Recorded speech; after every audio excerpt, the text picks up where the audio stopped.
আলেম ওই বেদাতি, অধিকাংশ হানাফি আলেম ওই বেদাতি।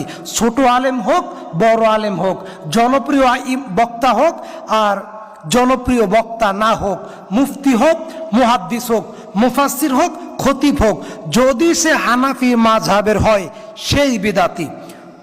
এখন আমাকে যদি পার্সোনালি প্রশ্ন করেন, পার্সোনালি, আমি অন্যভাবে বলবো না, বললে আবার অনেকভাবে লিখবে যে আপনি হানাফি ফিক কেন মানেন।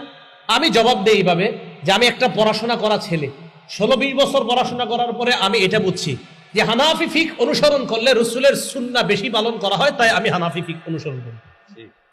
রসুলের সুন্নাহ বেশি পালন হয় তাই আমি এটা করি। আপনাদেরকে আমি দেখাই দিচ্ছি, এইভাবে হাদিস মানলে রসুলের 3-4টা সুন্নাহ পালন হয়, এইভাবে হাত ধরলে রসুলের 3টা সুন্নাহ পালন হয়, তাই আমি হানাফি ফিক অনুসরণ করি।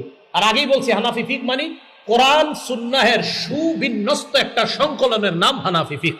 এটা হলো, এটা নতুন কোন ধর্ম বা এরকম এই জাতীয় কিছু না। আল্লাহ